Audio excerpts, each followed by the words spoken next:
Here we Oh, go. here he comes. Woo! Oh, yeah, Hey, he's we on. did it.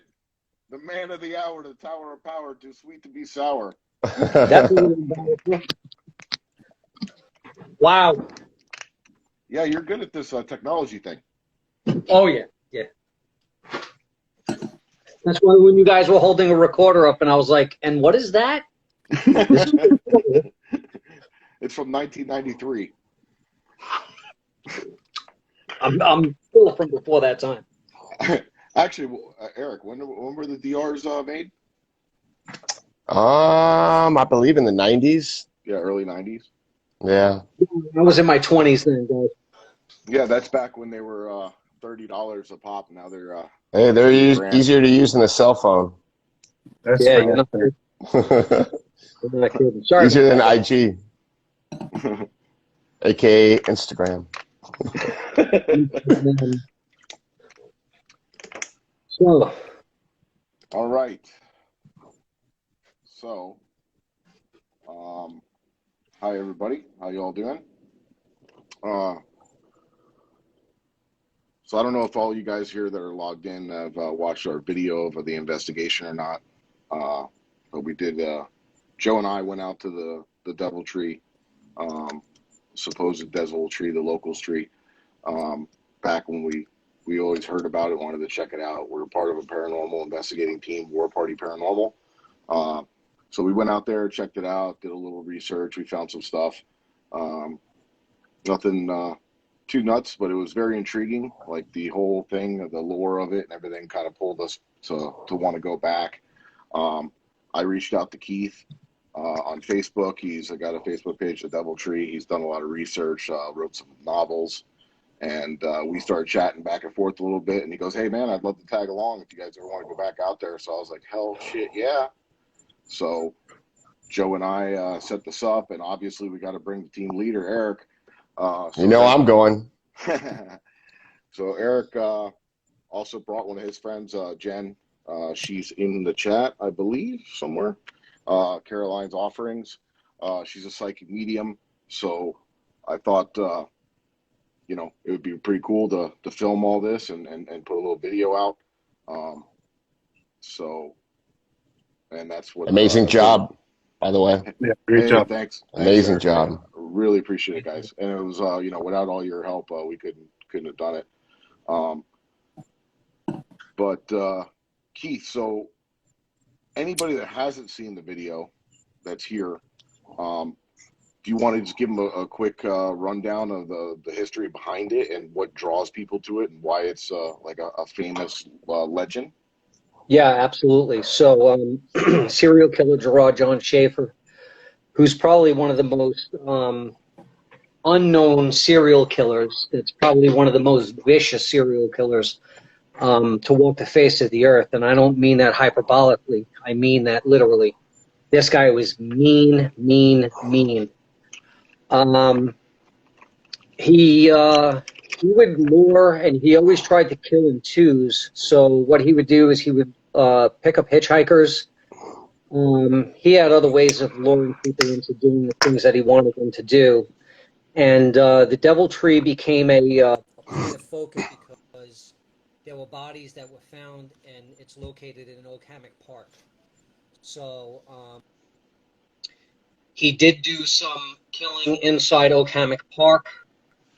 There is a tree that a lot of people favor and they visit, and I believe it's actually in the video. We talk about it very briefly. I believe that the energy is all throughout that forest because of everybody that walks through the forest. But he did kill. He killed at the trees. He definitely buried bodies, and a detective spent almost his entire rest of his life, actually, even after he retired, trying to find the rest of the remains of one of the girls that were buried inside Oak Hammock Park. And he never found the skull that he was looking for. So this also not a nice guy. No, definitely not. Actually, I watched some of his interviews and watched some of the documentaries and things about him. A lot of stuff from the UK. But anyway, I don't know why that is. but he did seem like a nice guy to like his neighbors and things like that. Like people always said, like he was a really personable guy and like this and that. Like most serial killers, they put on a good front there. But this whole deal also brings in a lot of people to do satanic worshiping and things of that nature, and brings a lot of Sure. Negative energy. and negative energy. Correct. It just stirs things up. Exactly. So, Yeah. like I said, so we wanted to factor in and see if there was any paranormal activity going on there. I mean, there was reports of girls screaming coming out of the women's restroom. I saw that. We checked it out. We didn't see anything. We didn't capture any EVPs in there. Joe, you did an EVP in there, right? The first time that we went, this last time it was actually locked, so we were going to try it with the DR60, but unfortunately we couldn't get inside there. Well, I got a girl screaming on my DR60. No, this is in the women's bathroom up at the front of the park. Oh, in the parking lot? Yeah. Yeah. There's. Oh, I didn't know about that. Yeah, there was Mhm. reports of people hearing like a woman screaming out of the woman's restroom, and then nobody being there. I don't know. I mean, that's just what I hear. You can't believe everything here online, right? So, Eric, what did you? What were your thoughts? Well, I'm not sensitive, but you could definitely feel the negative vibe there. And just that, we had Jen, our psychic medium, was pretty much on point on everything. And then just the EVPs we got was pretty crazy. And I mean, even that EDI meter getting the vibration, like how in the heck does that happen? Like I've never seen one do that consistently, like the way it was.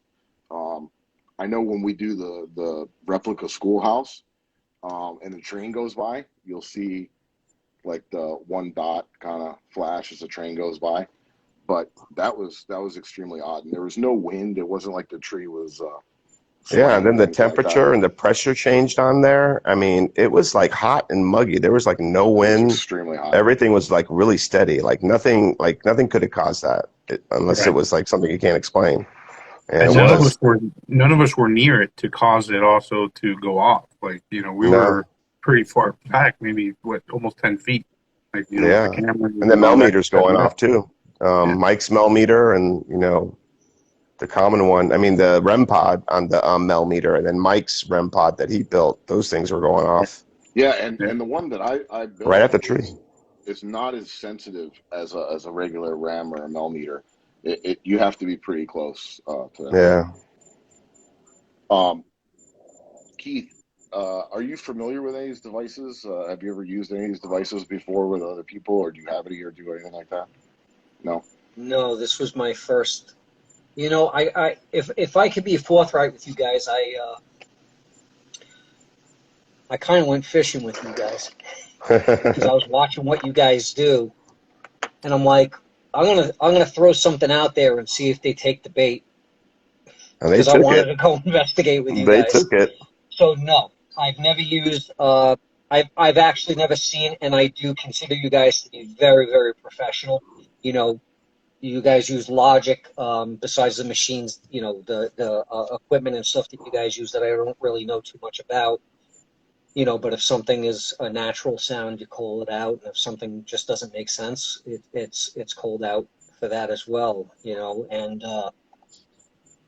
this is my first time that I've ever been with a really professional paranormal crew, and I have been with other people, but I told you guys what that was like. And this was honestly and truly take something off of my bucket list, because this is what I really wanted to do this very, very badly. And I love to hear that. And it's not every time we go do we always catch evidence like that too. There's plenty of times where we'll go and we'll set up our REM pods, and you will get a hit all night. Yeah, so my Mel meter never goes off. And for those of you that are listening, we had devices there that can sense pressure change, humidity change, temperature change, electromagnetic frequency, static, and we're out in the middle of these woods. There's nothing out there that could cause those things to Nothing. go off. Yeah, And they were going off on cue, like we were almost like they were trying to communicate with us, whatever it was. yeah, we had a I lot have of to tell you, situations like that. That it was, Keith would like say something. Keith would say certain words. Every time he would say Schaefer, that millimeter would just light up. And then it Right. also And then we happened got, to us later on that night in the other yeah. area. You know, um, I just felt like it started the moment we started, like with Jen when she was leading the way. I yeah, just felt like it was starting right away, and it yeah, Oh, didn't yeah. stop the whole I night. definitely felt that. Yep, for Yeah. sure. Yeah, it was definitely an active location, and like you said, being we do a lot of investigations, indoors, outdoors, all over, but being out in the open like that in a park, there's really not much that can interfere electronically. You know, our phones, like Eric actually showed on his live, with these new phones nowadays, is that they have like lidar and stuff, and a lot of infrared stuff that comes out of the front of the camera, so it can focus and do its thing.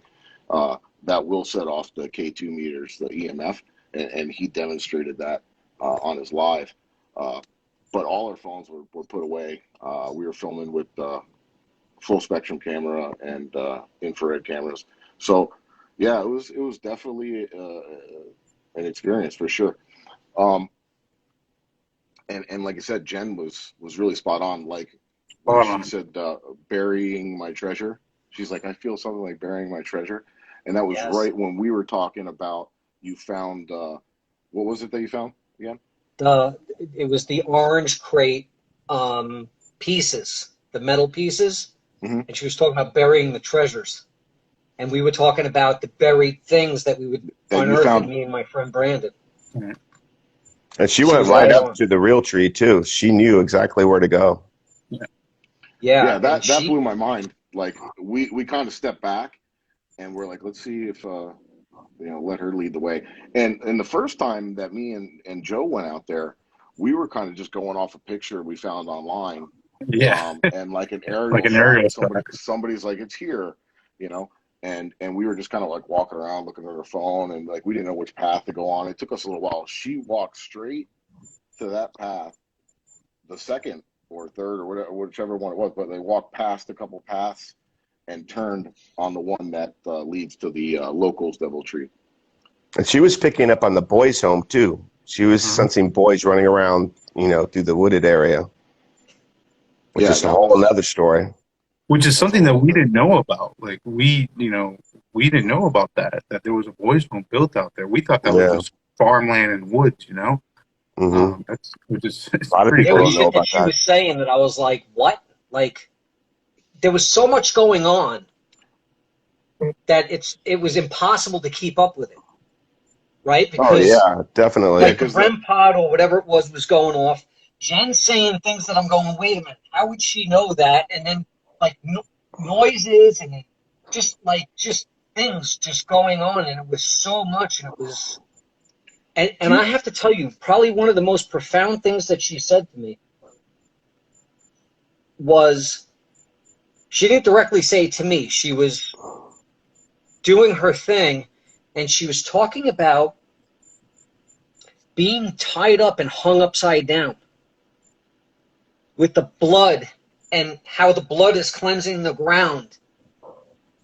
And she said something to me like, I have no head or something like that. And I'm like, what? Like, you know what I'm saying? Like, that's and the shit right out of Schaefer's. Literally, he Yeah. wrote the book.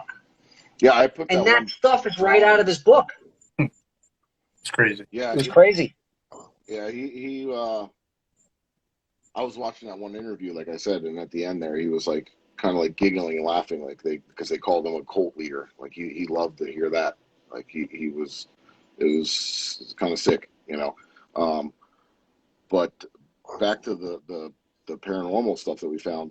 So um, also, Joe felt sick walking Yeah, in. walking up to the I, tree. I I was fine until we were out there for a little bit. Then I started to feel a little woozy, and that's happened to me a couple times during investigations at St. Augustine Jail, a couple times in the King Cromartie house. What were you about to say, Keith? if Joe, do you remember me coming over to you? Yeah.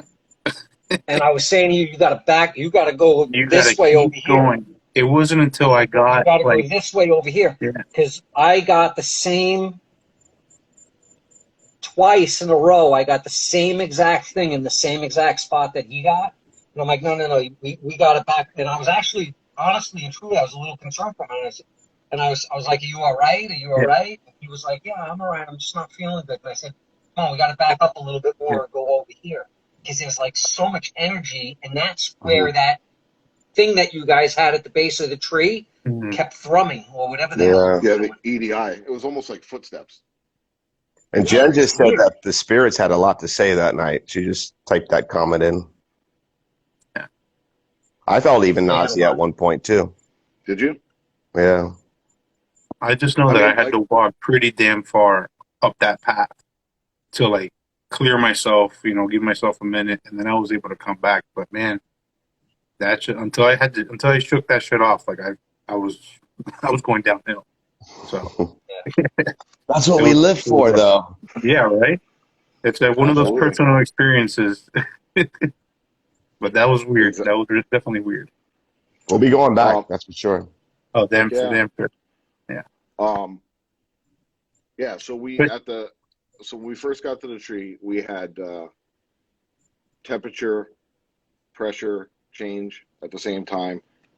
And like I was going to say earlier, we have that happen sometimes if we're doing a live event and we have multiple people that'll walk up to like in that area because your body heat and everything is that sensitive. But like they said earlier, we were about 10 feet away. So there's no way and there was, a little bit of a breeze in open air. No.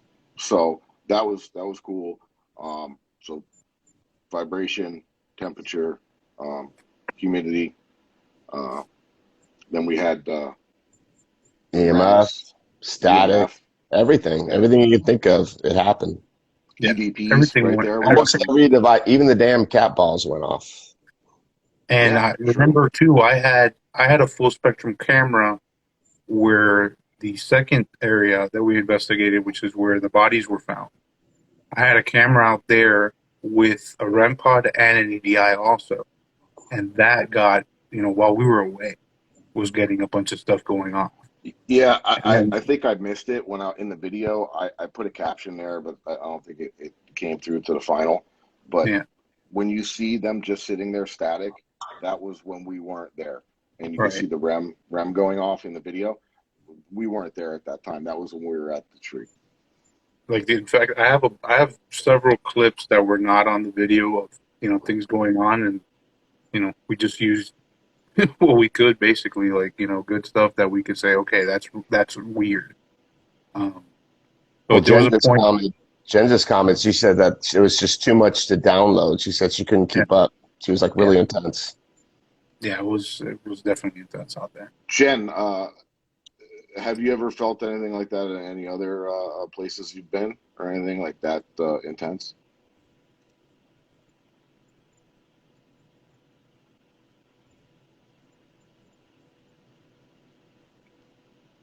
Eric, you caught some. Why she's see if she responds, but um, you caught some pretty good EVPs. I was doing my own thing, so she just said no, she's No, never she's felt anything never like that been. before. What was It's a lively amazing place. was when we were doing the EVP, and Keith said, "Is Jessup here?" One of the girls that was murdered.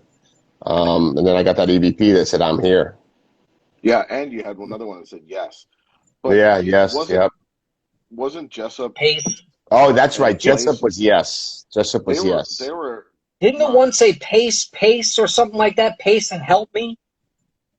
Yes, that was when you and Joe were together.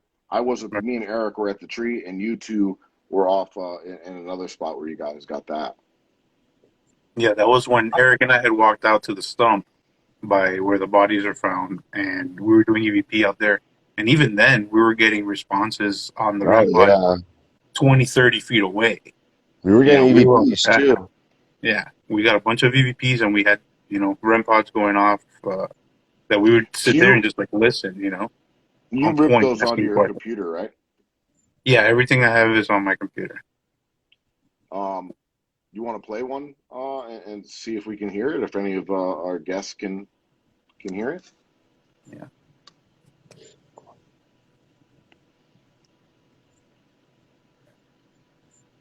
Eric, your live is still up on your page, right?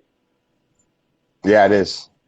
So if anybody is watching that missed that, they can also, you guys can go back on Eric's page. He's Ghost Hunter of South Florida, and you can go back there and check out the live from that night as well.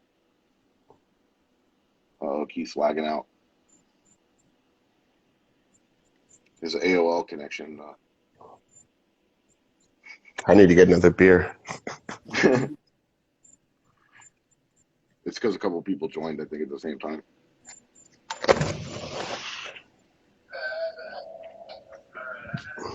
Hey, that's what we're used to seeing. Oh, we lost him. We Keith's lost gone. Keith. Hold on, let's get him back here.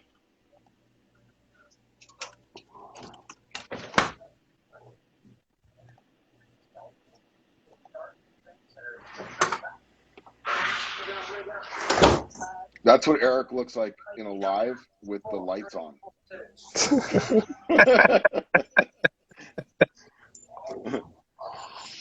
A rare sight. All right, we got you That's a back. cool look right there. You pay your America Online there? America Online? You mean AOL? Yeah. You've got mail. All right, cool. So we're watching Eric walk to his refrigerator to get a beer. Oh, he's sitting back down. All right, I'm good now. All right, Joe. I'm going to be doing the same thing. Joe, did we buy enough time for you to find that clip there? Yeah, there's a clip. I'm gonna play the Brandon clip. At this point, we were over doing EVPs over where the bodies of the two victims were found, and we are asking like a question each. And Keith asked if there was one of the spirits followed him, his buddy home. So I'm gonna play that clip to see if you guys can hear what we got here. You guys know the guy that comes here with his name Brandon. Have any of you followed him home?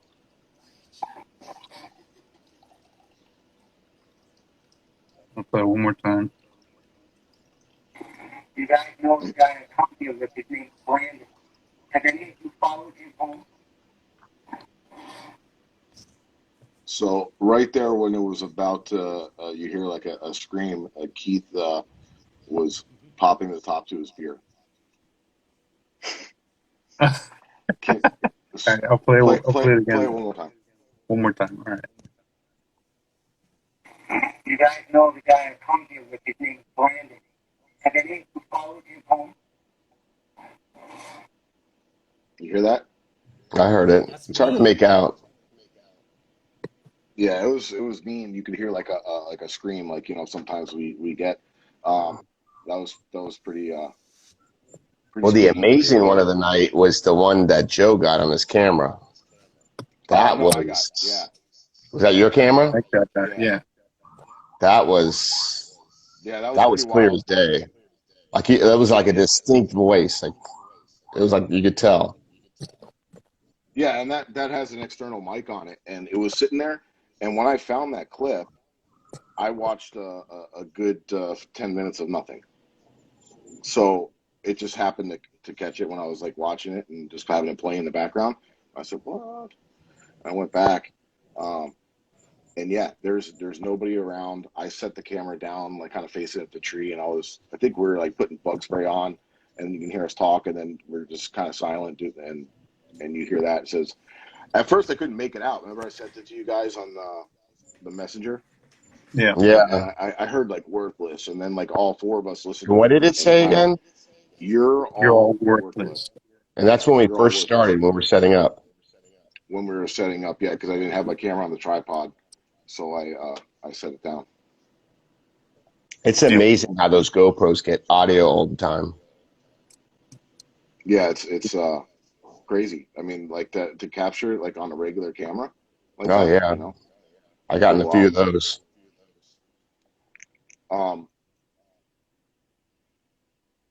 So Eric, anything? Because you guys left a little earlier, she wasn't feeling good. Did you guys, when you were making your way out, do you hear anything, see anything? No. But as Was soon as she there? got out of that huge canopy, out of that trail, Mhm. you could tell the difference. Like she cleared Like, right up. no, but you could feel it. Like you could feel the energy like completely change. It was really weird. Like, right when you started walking out to where that canal is, that trail. Mhm. All right. So,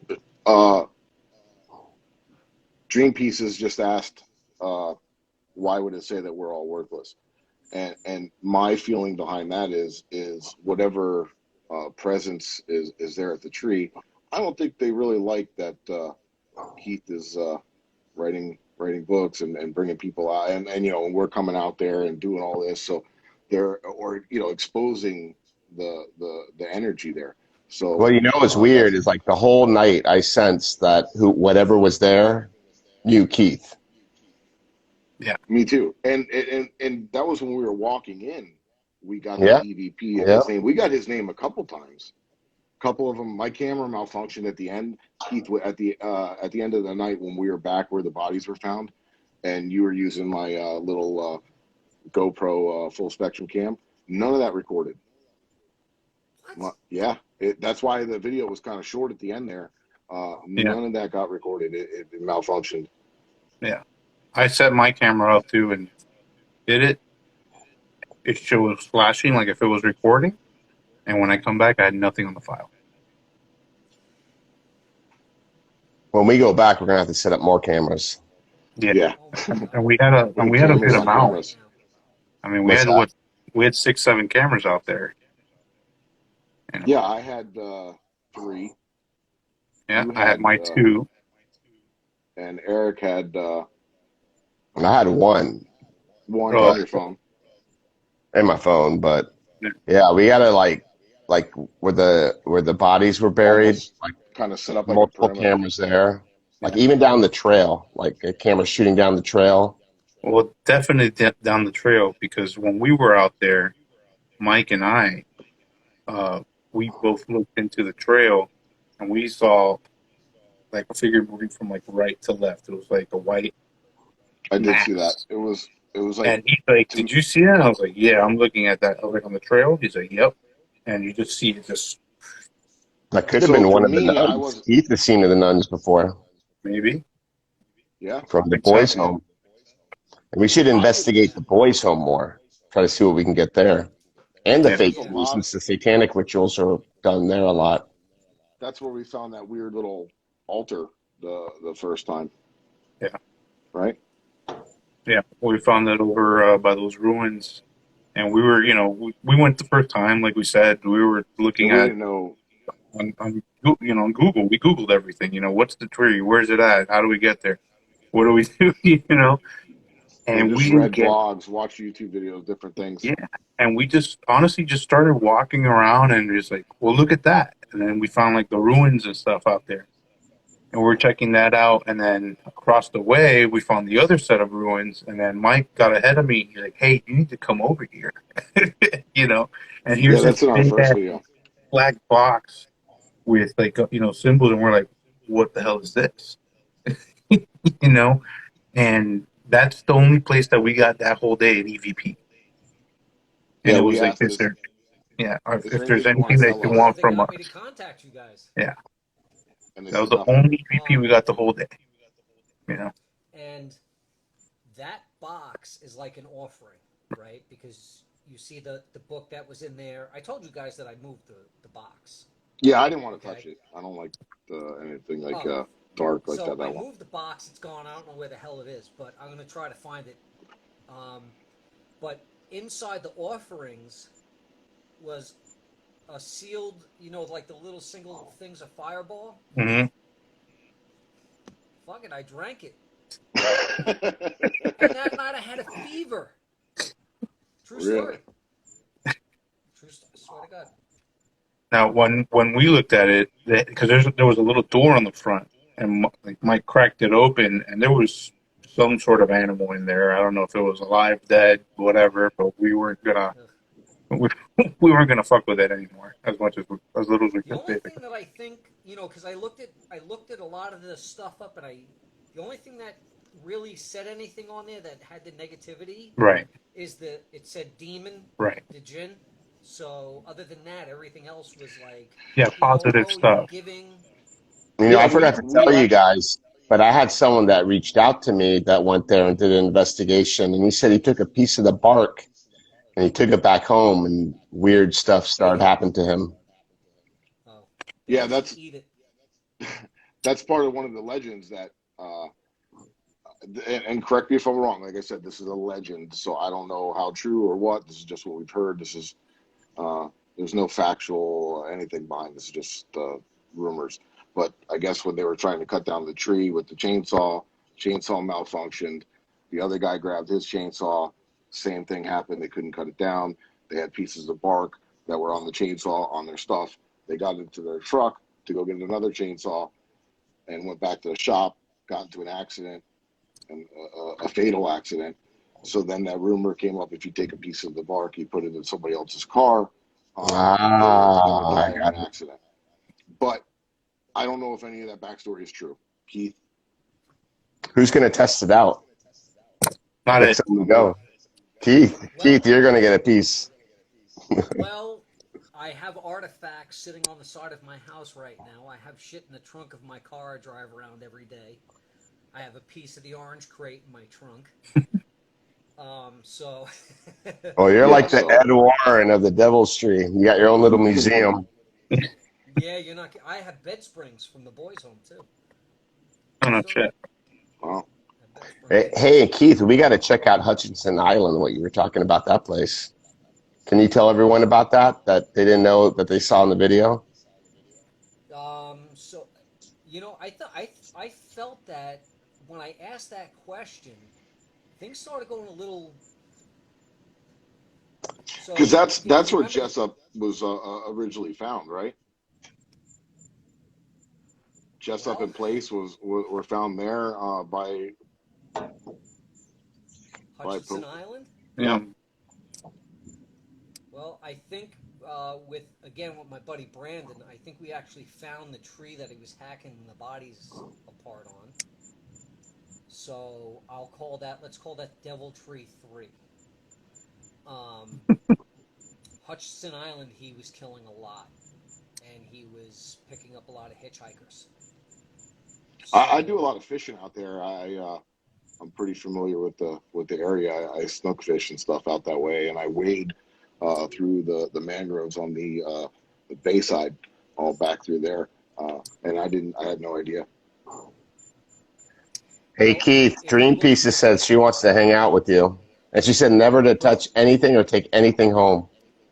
By the way, I did bring sage.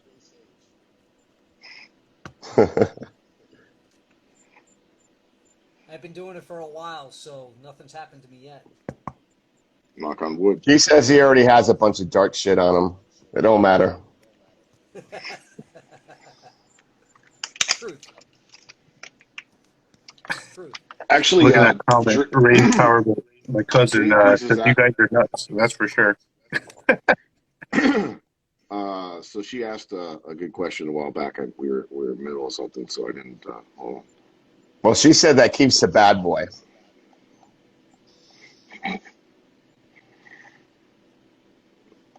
That's It's all your frame of mind. Don't give in to fear. It's like, He it's said as interesting because somebody said in one of the comments, they go, "That guy looks scared," and I'm like, I said if you guys could get me running out of the woods, right? right. well. I don't think you were necessarily scared. I think you were just like baffled, like wow. That's the Remember when I said there was Jen saying what she was doing, and these sounds and these things going off, and these voices, the screams on the playbacks, and I'm like, what the fucking hell is going on? And I gotta say that for you it was probably an intense experience because of all the work and time and years you spent researching this, Dedication. and then we go out there and we're getting I would say evidence back that relates to stuff that you've been researching for years, and it kind of like, and it Without just question. blew your mind. And I don't think I would say scared, but yeah, like, oh, like wow, like Yeah, more amazed than anything. Like Dude, it's that's just the best. It's when you can get the evidence correlating to the history. It doesn't get any better than that. That's all I gotta say. And then, if you guys remember, when I started shout out to asking, Wicked Clothing, Oh, here you go. Wicked Cat Clothing. Go follow Wicked Cat and get your Wicked T-shirts. Cat, Official Ghost Official Ghost Hunter. Hunter. Yes, you guys are good, man. You know, if you guys remember, we were talking about. I started talking about, is there a connection between Oak Hammock and Blind Yes, Creek? yes. That's when things, to me, felt very intense. yeah. That's when things started to That's really pick up. correct. Yeah, That's what I felt too. yeah, I mean, it was up already, but I felt that it just yeah. went.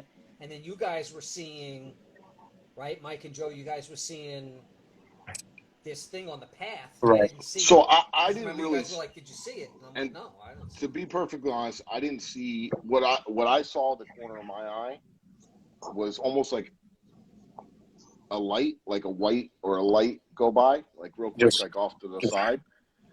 But to me, it almost seemed like if you're like hanging out and like a car drives by and you see like headlights that kind of off to the side, like. But obviously, we're deep in the middle of the woods. It wasn't anything like that. There was nobody around us with flashlights. Eric and Jen already left. It was just the three of us. So I was like, "What?" And then when I said that, Joe said he saw something at the same time. It was like more of the corner of the eye kind of thing for me. Um, like I don't feel like I'm sensitive or anything like that. Like maybe sometimes I'll feel like nauseous if there's like a very very heavy energy, but I think Joe actually is sensitive and doesn't even know it. maybe. I'll tell you what. Well, I mean, I got at the freaked end of out that that night. video, at the end of that video, you thought you saw something, right? I thought that I literally like just glanced to my left and I saw what to me looked like a woman taking like a step forward and then like a half step and then was gone. Like she was turning to her left, took a step forward and was gone. And I saw hair. I saw the side of a face. I didn't see the actual facial features. And then I just saw white. So that was arm's distance away from me. Like that's one of those experiences that it's like, did I really just see that shit? And And that's something that's hard for it other people to totally caught believe, me though, off because guard, it's man. word of mouth, right? So, I mean, it's hard for people to swallow that. Like I showed, remember we were showing Alex, a friend of ours, and he's like, "Well, how do I know that Joe's being truthful about that?" And I guess there is really no way to know. No, that's like I said, it's a personal experience. I don't give a shit who believes me, who doesn't. I know exactly what I saw, and it was crazy as shit at first, and then it was like, holy shit, that was awesome. Like I never Yeah, and when experienced it something like happens, that. like you don't even think it's real. You're like, what? No, You can't even register it. You're that's like, why you're I sort of saw it. in I disbelief. Yeah, I saw it. I fucking jumped. I dropped to my knees and was like, took a breath, and I was like, dude, I just saw like a woman, and like my arms, like I wish I would have like shown up on like the camera, but my arms were like my hairs were like standing up on it. And I was shitting my pants. I honestly like no bullshit. Like I said, it's arms distance. I've never had an experience like that, like up close, and that shit got me, man. You see what That shit Jen got me. said? I heard someone walking and dragging repeatedly. Probably more than likely, yeah. Yeah, she heard footsteps of somebody dragging something. I want to go back now. Let's go. Let's go right now. Let's go. Sorry, guys. Let's We're gonna bring cut the it short lock. tonight. You're coming with me. We got to go there, and we got to like camp the night there, like pitch a tent and stay there, do an overnight. It's too hot, dude. In the I'm wintertime, fat. I like, need there's AC. Winter time, too maybe. many Yeah. bugs. I wonder if we can get like a permit, like or something, to like get approval to like camp there. I'm sure Yeah, we I think could. we can. We can get the insurance if that's all they need. We got the insurance for it. Jen, we'll talk later about that because I have to ask you a couple questions. About the walking and dragging. No, about No, something about else. the sensitive stuff. Yeah. Um, Keith, so So Dream Pieces just said that it was cool that you saw the spirit. She wants to know if you could feel her emotion, if she was sad or It. scary. I didn't. I didn't feel it. I. I literally just like glanced over to my left. I don't know if it's just like a normal thing because when we're out there, especially in an area like that, that you're out, you're exposed, you're you're moving around, you're looking, you're trying to see if you see anything out there, and it was pitch black.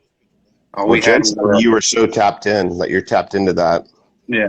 That's why I was like I want to talk to her after. Um, but no, how many I investigations have we all done together? Like countless number, and Eric too. Like, I mean, how many investigations have you done? Probably more than anybody I've ever seen in my life. I can't Uh, even remember. I do it like weekly, yeah, right. like the past I don't know how many years. yeah, So exactly. there's something about this story, this tree, this true crime event, that everything that makes you want to go back. Like that's why me and Joe were talking about it ever since the first time. We've been to, we just went to Waverly Hills. We've been to St. Augustine. We've done Mhm. all kinds of stuff. Weekly, we do events locally, the Real House, different things. And there's something about that location, that tree, that area, that park, that you just want to you want to go back. You want to check it out. Yeah, There's more to it. I've done some dark places like, I'm so sad right now, but the Belle Glade Correctional Facility is now torn Yeah. down. There was a prison chapel there, and we had been investigating it for quite a while now. And then one night we went there and happened to stumbled on someone who just recently were doing satanic events or worship, and there were all these burnt out candles and the 666, the goat, the pentagram, and all these other weird signs. And when I walked in there, I just felt something pulling me down. But like the only other time I felt like something similar to that was by the Devil's Tree. But it was stronger than what I felt there. But I Well, don't know. and when we investigate with Eric, like I mean, he normally never. Uh, I wouldn't say that you ever really get like that. No, I try to Oh, open up. lost my thing. I'm trying to be a good young Jedi and open up, feel the Force. Yeah, Brandon just asked a question. Uh, said, "Did you notice what she was wearing?" Yes, she was wearing white. That's at least it looked white from like I saw dark hair, saw the side of her face, and then I just saw white. So I Keith, That's my buddy Brandon that helps me with my investigations. okay, That's my info man. okay, gotcha. So Brandon, uh, Jessup and Place were found in a different location. This location, there was two other girls found here. Um, have you ever seen crime scene photos or anything of what they were wearing? Were they wearing white when they were discovered? I mean, I know it was like the kind of their bodies weren't fully intact, but Well, I mean, Keith said he's seen apparition of nuns. Maybe it was a nun. was They it don't you that they saw wear them, or white? Guys, maybe. hey Brandon, can you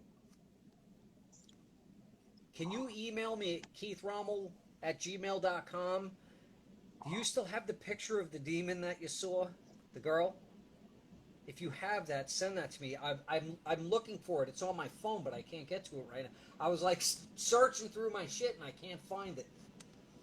I was like, guys, like if you see what Brandon saw, I mean, he just drew a quick. Yeah. Yeah. Brandon, send me the picture. All right, thank you. Yeah. so back to Schaefer a little bit. Um, he was only convicted for the two at Hutchinson Island, right? And then they found the other two in uh, the area that we were at. But there was like linked to like 34 that they could somewhat prove. But there was 100, he said. yeah. But after that, I think they found that he was up to over 100. And I think he was like bragging to was it Ted Bundy in jail? Yeah, you Um, said that he had killed a pregnant woman, and he wrote to Bundy and asked, "Does that count as 2 or 1? Sick. Because he killed in Nice multiples, guy, right? Always in multiples. Nice guy. Yep, multiples. So what he would do is, I mean, his ultimate kill, and it Oh, was, okay. and So it was usually his constant. Brandon just chimed Was in and that said the he would, FBI had him at up to 100. Yes, Brandon. Hey, what's up, Ghost But what he Cowboy? would do is What's he would up, take, John? What's up, buddy? What's up, Ghost Cowboy? he would take, hey, cowboy, wow. So what he would do is he would I got the guy smiling at my face right now because he's up on my screen. He would just take the knife and put it between two friends, mostly female, of course, because he could overpower them. He was a big dude. You know, he's a big guy. And he would say, why should I kill your friend and let you live?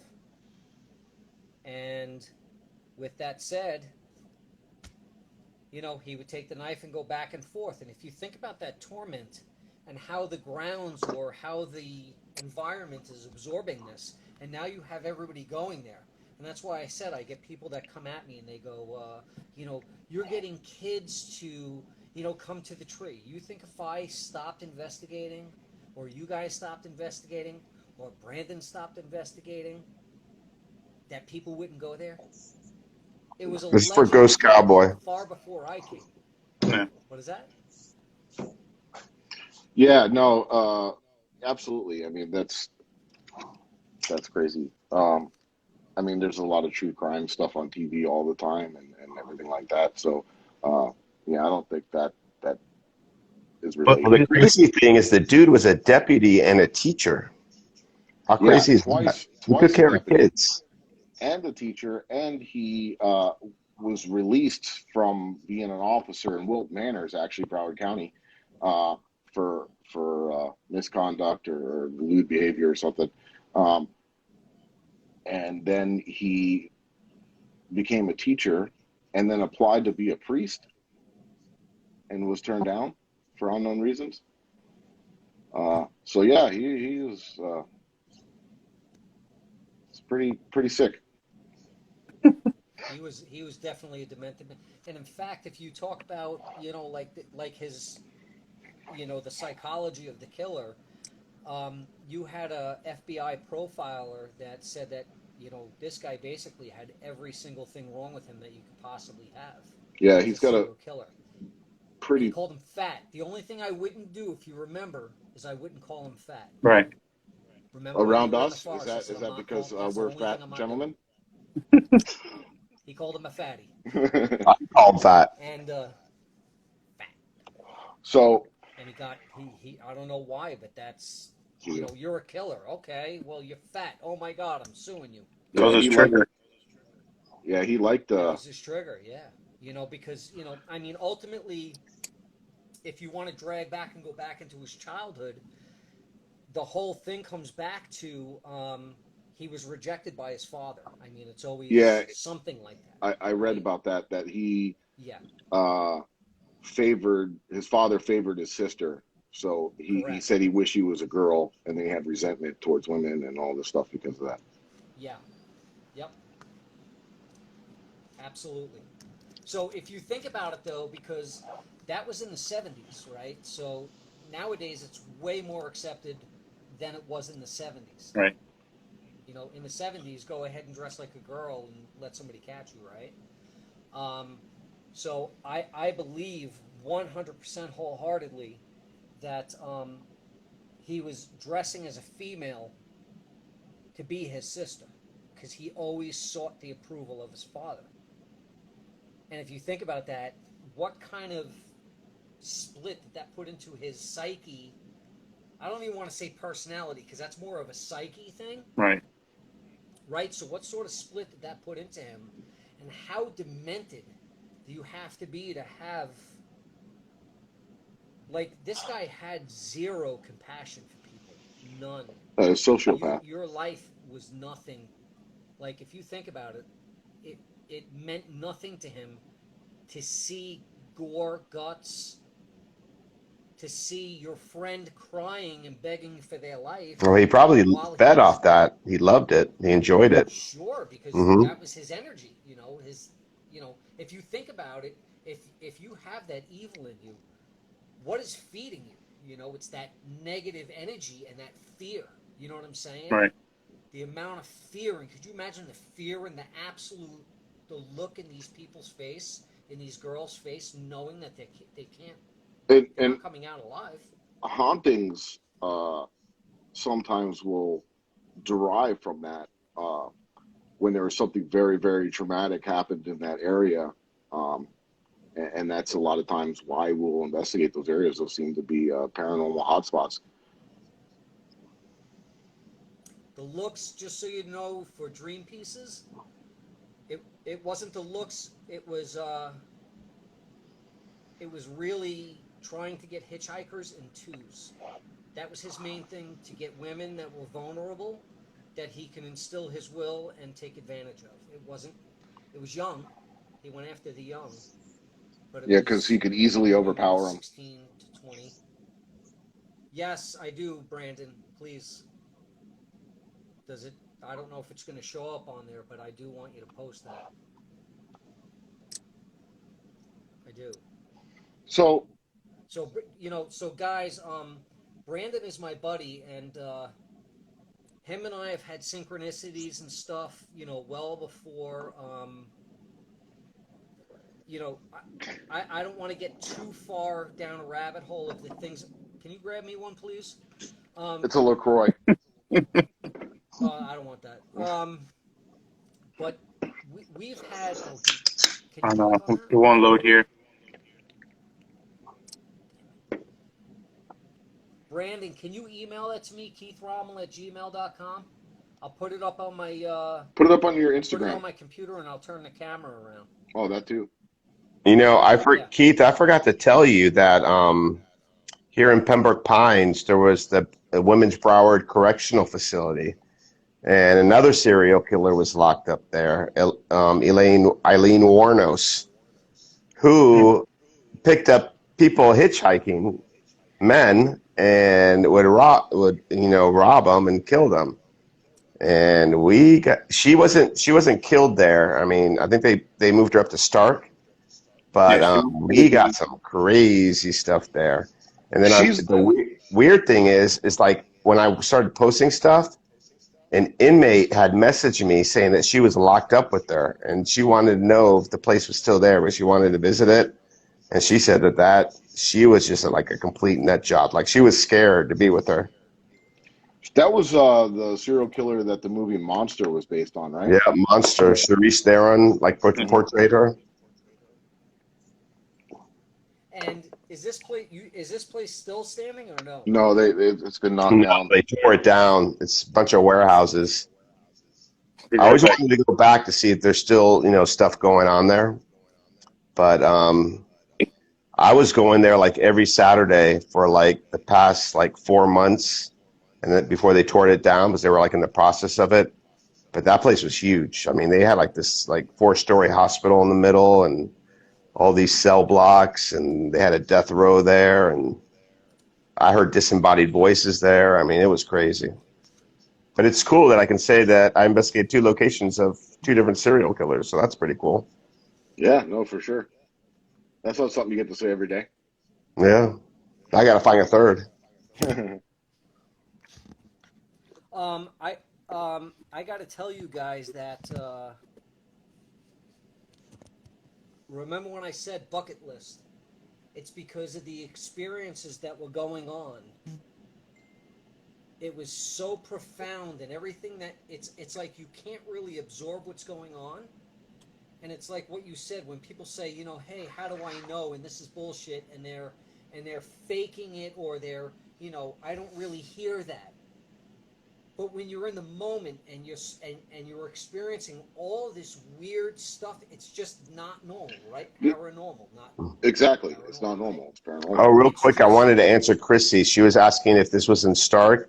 I believe Eileen Warnos was locked up in that the Women's Broward Correctional Facility for a period of time, and then when they were ready to execute her, they moved her up to, I think, the Stark Correctional Facility, just north of Gainesville, Florida. It's like almost North Florida. and I believe she was executed there. Could be wrong, but that's what I believe.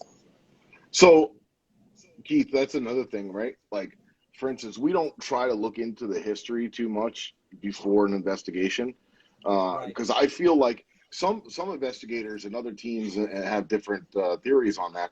But personally, I think regardless of, even if you try not to think about it, or subconsciously the background, so you might try, your mind is going to try to connect the dots and relate things that might not be related.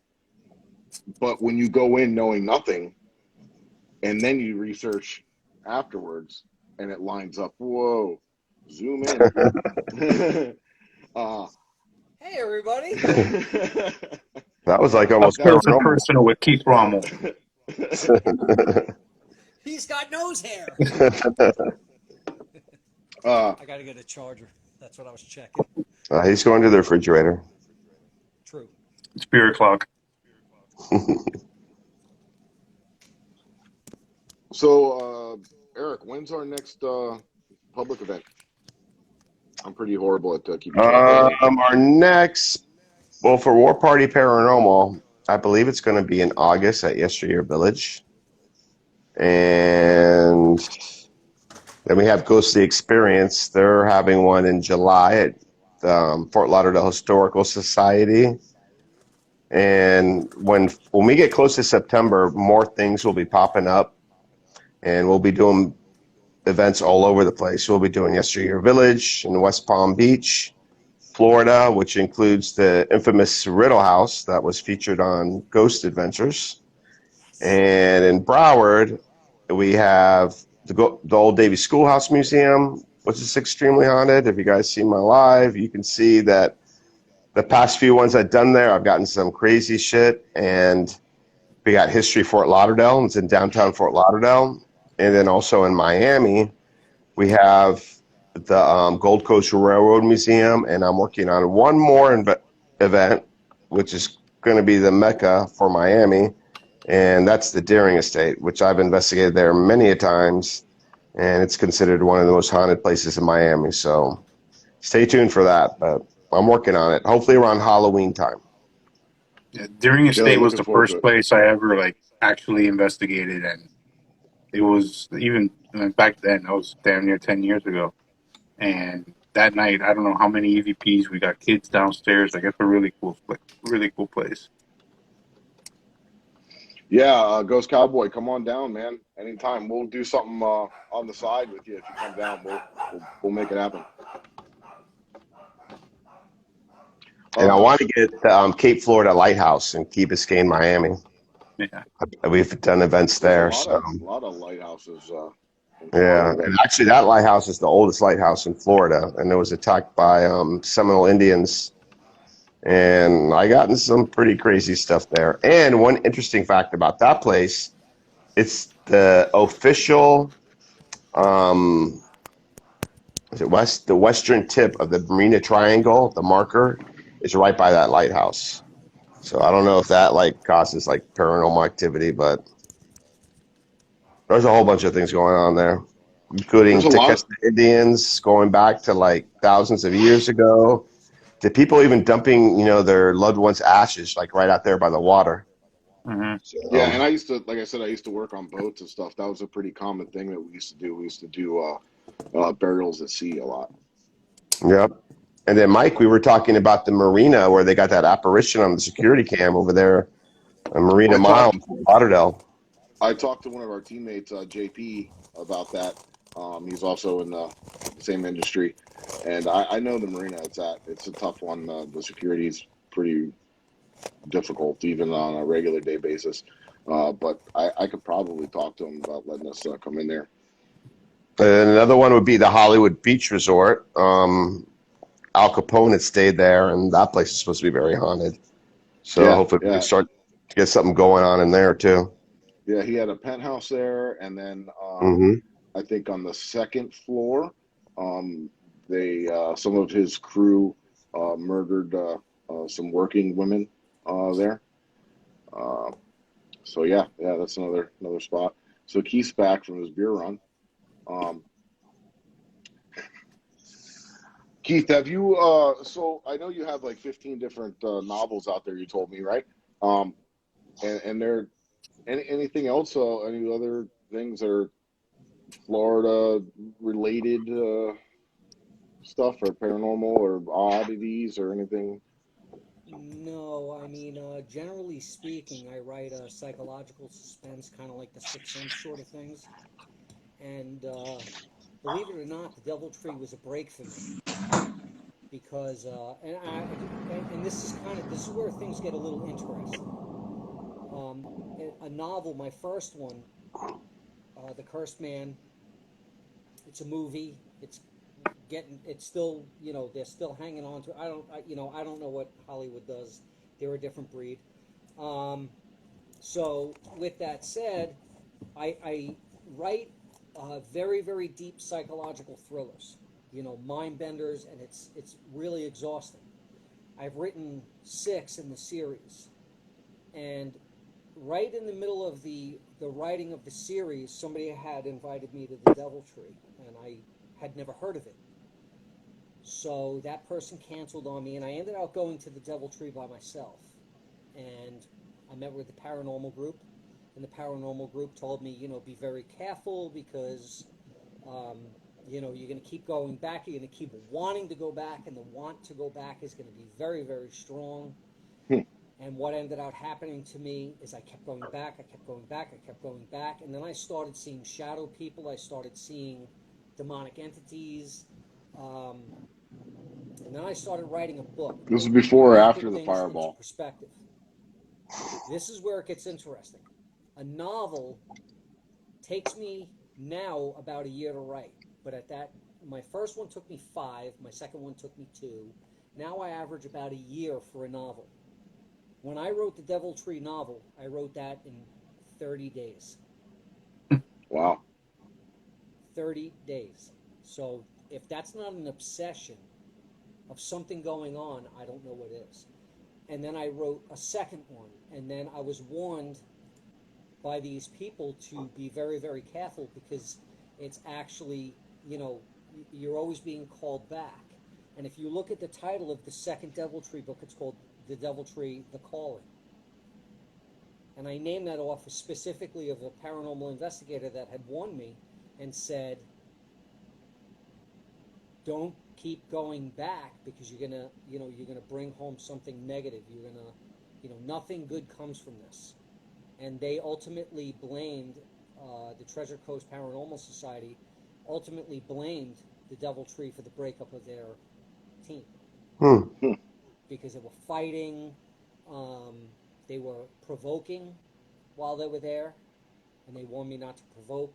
That's why I said I wouldn't call him fat and stuff like that.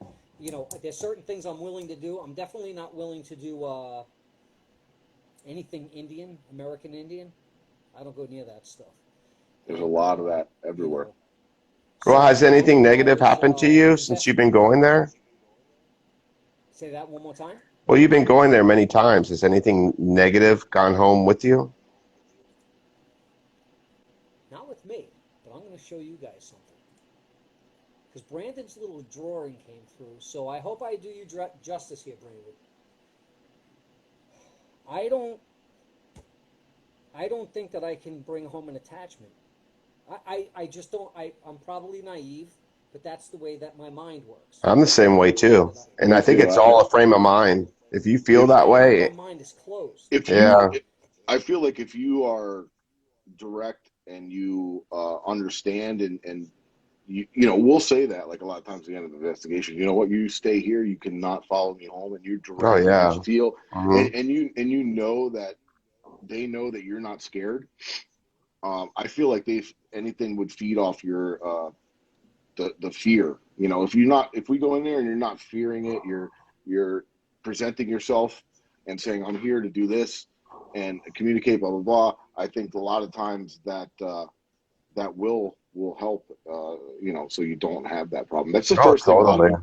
That's the first thing people ask me anytime they find out that I do what I do, and I'm sure you guys all get this as well. Aren't you afraid of something kind of following you home or this or that? Eric, have you ever experienced anything like that? No, because I'm fearless. I go in there with a fearless frame of mind. I'm not scared of anything, and if something freaky does happen, I'm not Triple running. backs. Yeah. The only way I'm running Triple is I'm backs. running towards it. I'm not running away from it. And I don't know. I mean, in a way, I feel like they're scared of me. But if you see me do my investigations, I'm pretty polite, but I'm pretty straight to the point too. And you know what? It's crazy. Eric will be standing in the same area, and he'll be getting EVPs left and right. They like Eric, man.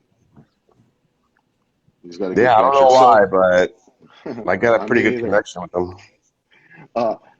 Keith, you were going to show us Brandon's thing. You got that up there? Yeah, and so with that said, I have to do a segue into what you guys are going to see. So Brandon, I told you, I think Brandon's a sensitive. You know, and especially I think I gained a little bit more insight watching Jen, right? You know, because I'm an observer, right? So writers observe people. I will tell you that I am an observer. That's what I do. I look at your personality and I try to figure you out, and sometimes I'll grab those things and put it into a book and use it and blah, blah, blah. That's what a lot of writers do. I watch Brandon and it's very, very interesting.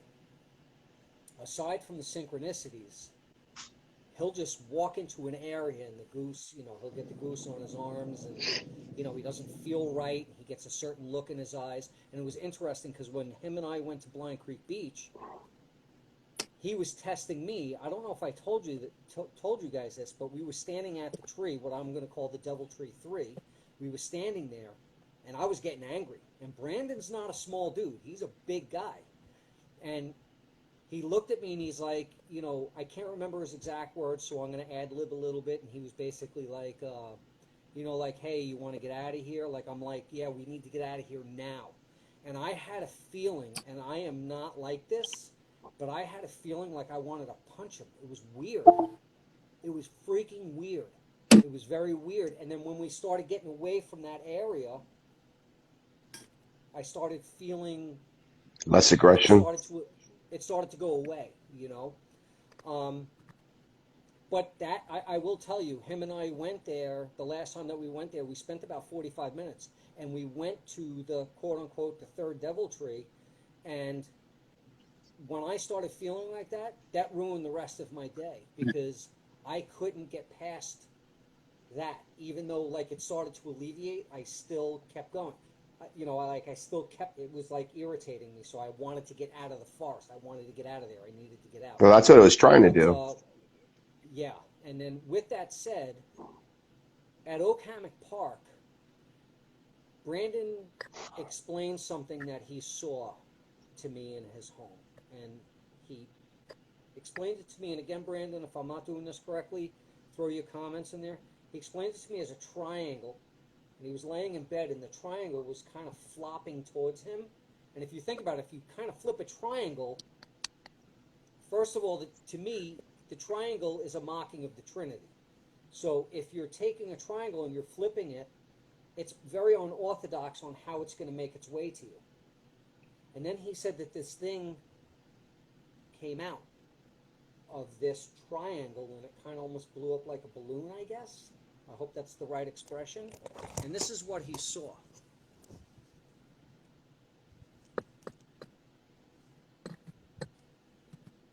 You see the collar? Yeah.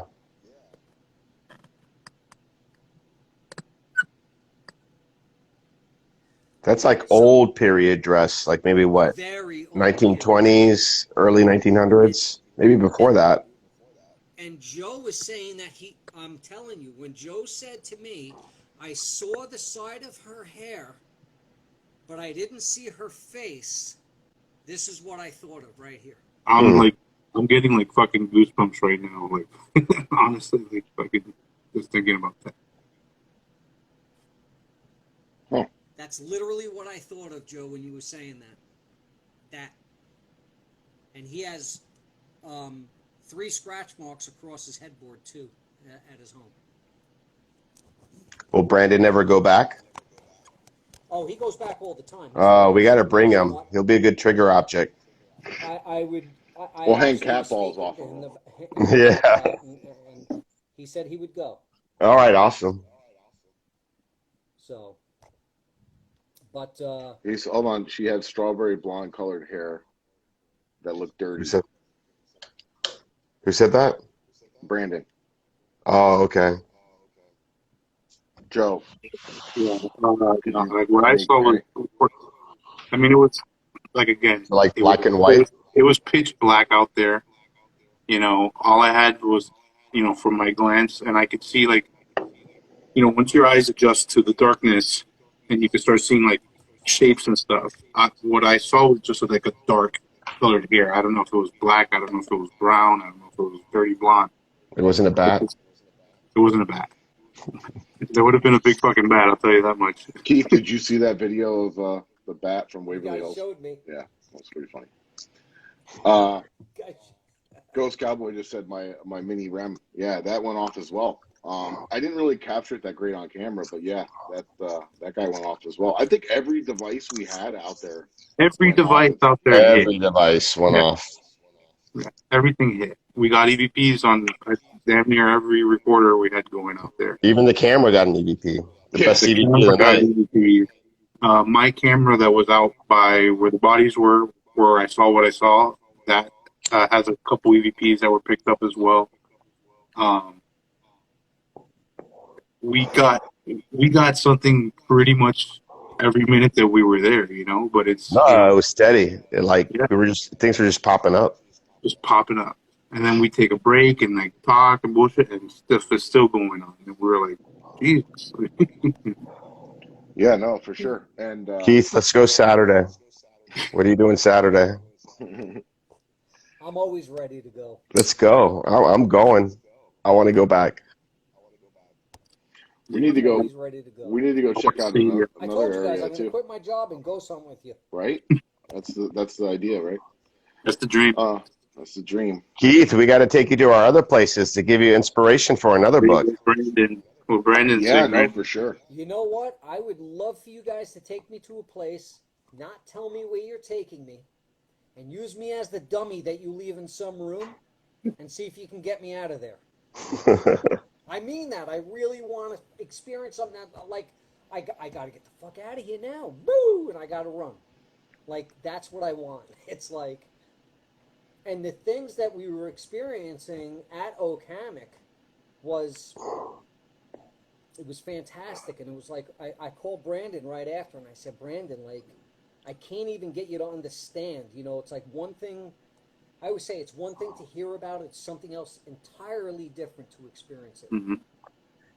Right? Yeah, no, for One sure. quick question: War Party. No one gets evidence like War Party Paranormal. Don't mean to brag, but we get some awesome Very, stuff. very professional. And I think everyone can agree. For sure. I think we're probably one of the most active teams in the United States, if not Oh, we got something going on every week. a couple times a week at some points. Mm-hmm. We got residentials. We got our own events. I got to tell you guys something, because I said to my girlfriend, I said, these look like a bunch of really, rough guys, right? Like rough, tough guys. I said, they're fucking sweethearts. I said, these are the nicest guys, man. I said, I fucking love my time with them. I said, it's amazing. I mean, and we appreciated being out there with you. We had a great time with you, honestly, man. And from the moment that you walked up in the parking lot, and we just were kicking it. Like, it was Friends really for good. life, brother. That's it. You see, the Devil Tree brought people together this time.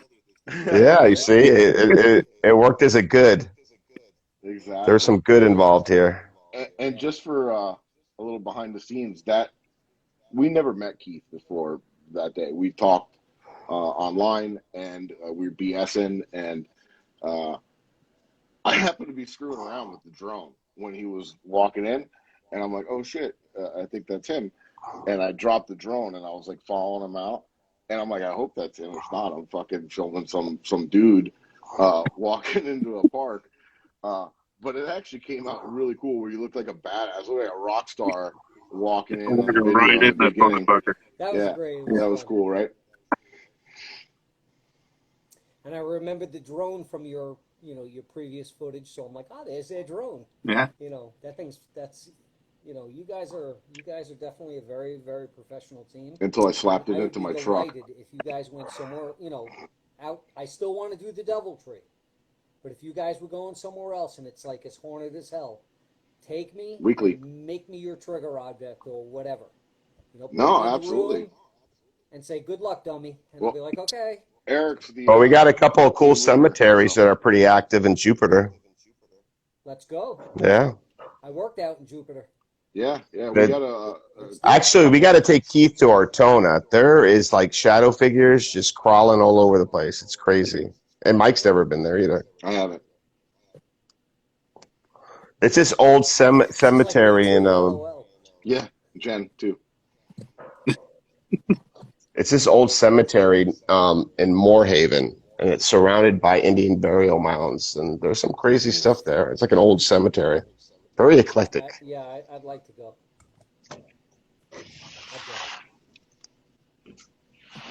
So, whenever you guys are ready, I think we have a little bit more to do at Okamic, and then I think we have a little bit to do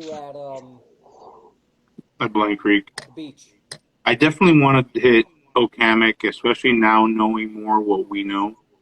That we have a lot of different questions that we could be asking. And guys, a big kudos to keeping things on the DL. Yeah. You know what I'm saying about what we were talking about Right. and stuff. I really appreciate that, and you guys are consummate professionals. So thank you very much. Keith told me how to get there, and I ain't telling nobody. Nobody. That's funny. Just stay tuned for more videos. Yeah, absolutely. Anybody got any questions for any of us? Eric, Joe, Keith, me? Anybody that's watching have any questions?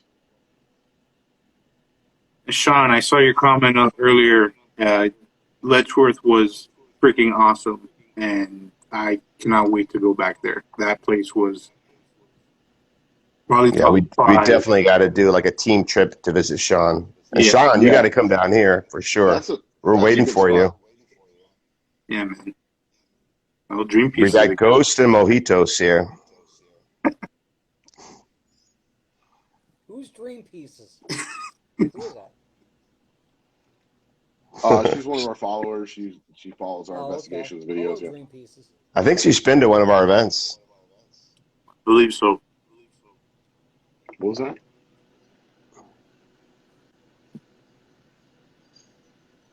So Chrissy wants to know how long we've been doing this. Me personally, I've been doing it for like over 10 years. I started the Warparty South team a couple of years ago, and I got those two amazing guys with me now, so that's awesome. And and this guy too. There we go, this guy. What is going on here? Easy. I'm just gonna let it roll. Yeah. All right, that's enough. Anybody else got questions? Brandon said something about an Ann Wilcox. Yeah, that was the lady. Joanne Barbara Ann Wilcox. Huh? That was the two that were found in Okamic, the remains. Oh, okay. And what were the names that I brought up? Jessup and Pace. Those were the two from the other area. And what were we getting reactions from? Jessup. I was Yeah. doing that on purpose. Yeah.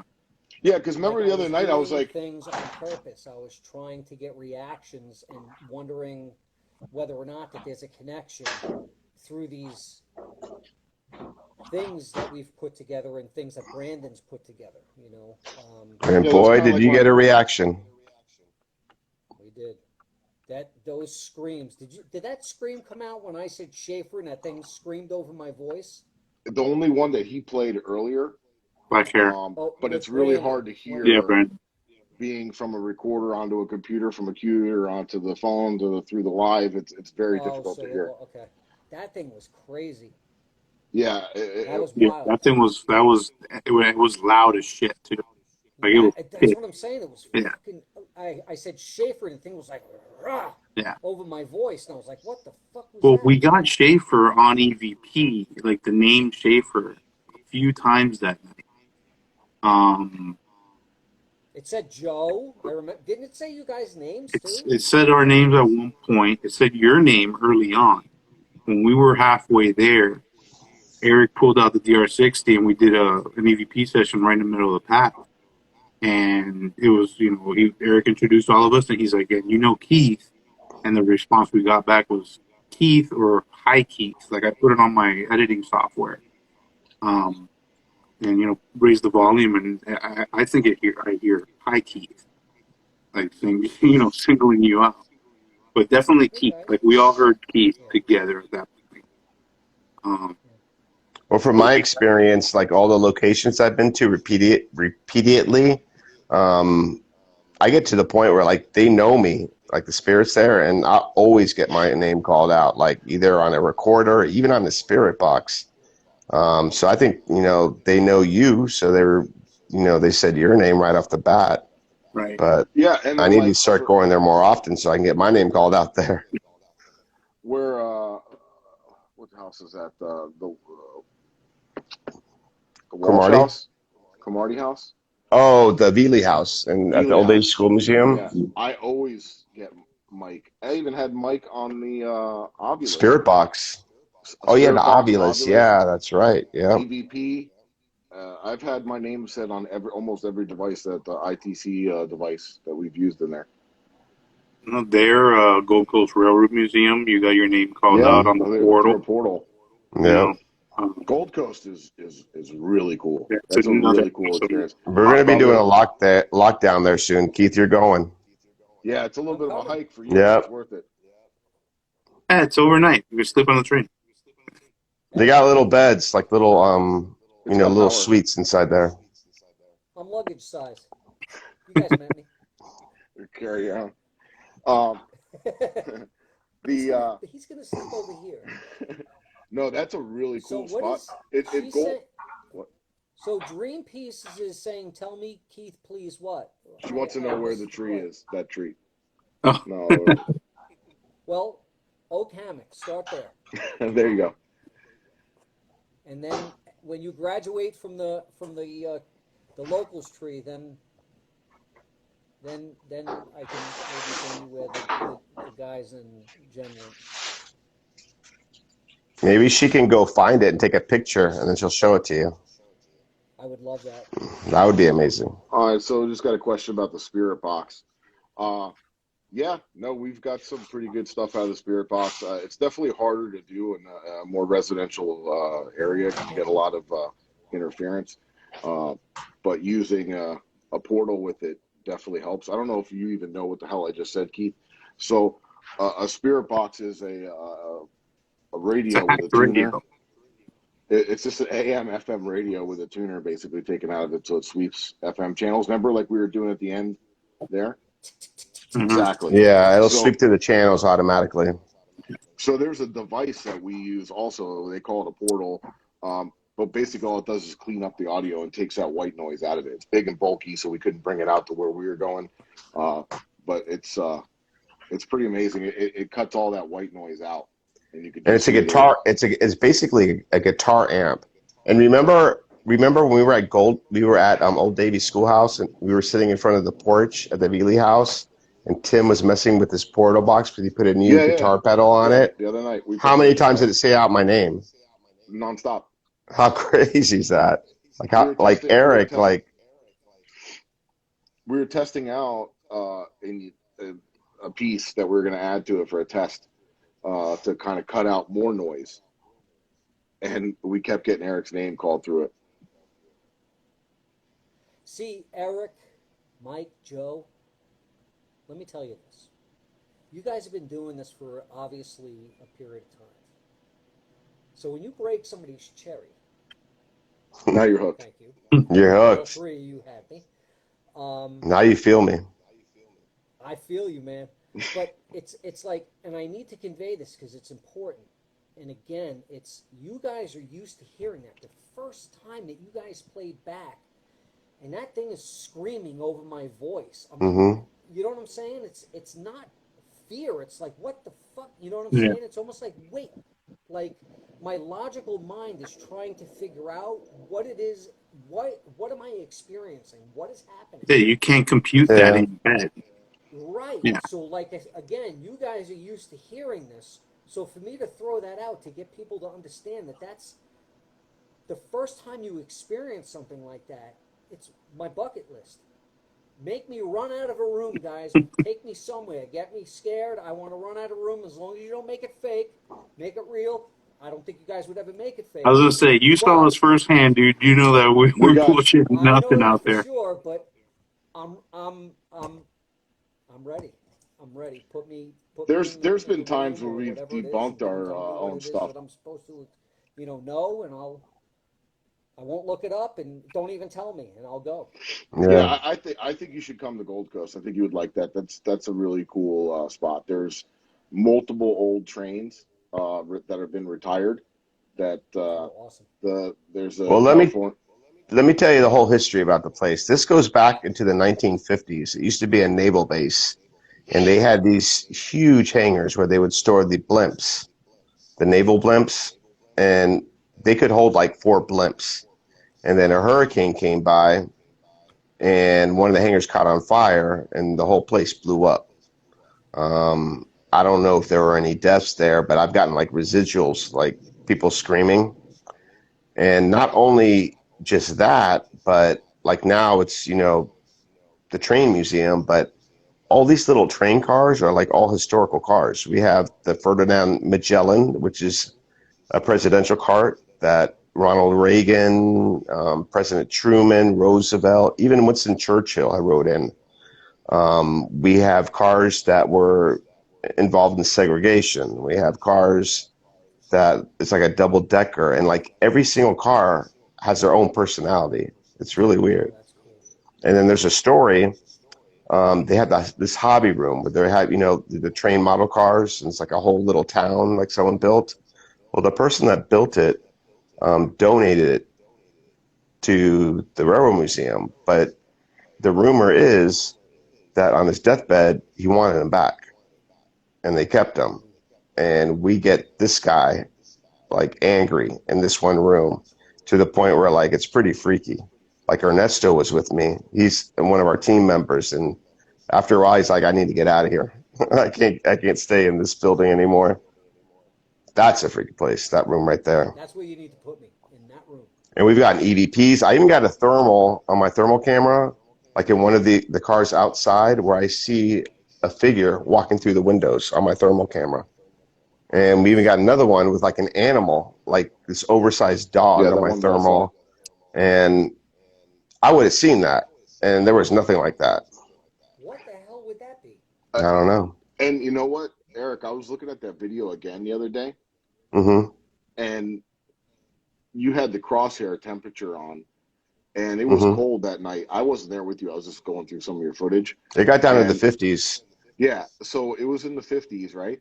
And the way a FLIR works is the brighter the color when you have it on that setting is the hotter it is. That figure that moved out from under the train that looked like an animal. It was cold. It was black. So yeah, it was black is the coldest color.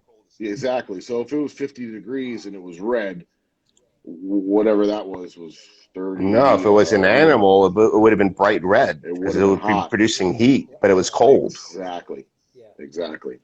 That's crazy. That's wild. Yeah. That's crazy. We're taking you there, Keith. Yeah. I'm ready. Get ready. Yeah, the night that we went there for our public event, we were wrapping up at the end of the night. It was just me, Mike, and Tim.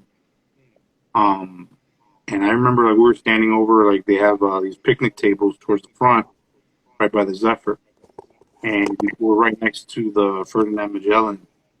And I saw twice my dog. a figure just shooting through, like walking through like the train car. And I even told Tim, and he's like, "Oh yeah, for sure. Like we see it all the time." Yeah, Tim. I don't know if he's still here. Probably not. He's been doing this for a super long time. Like, shout out to Tim. He's awesome. He has every piece of paranormal equipment that's ever been made, and It's bigger than a store, like a toy store. It's crazy. it's amazing. When And we do multiple our or a lot of it.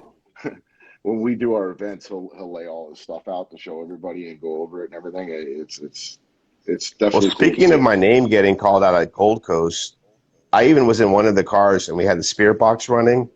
The first thing I said, "Can you say my name?" And right after that, it said Eric.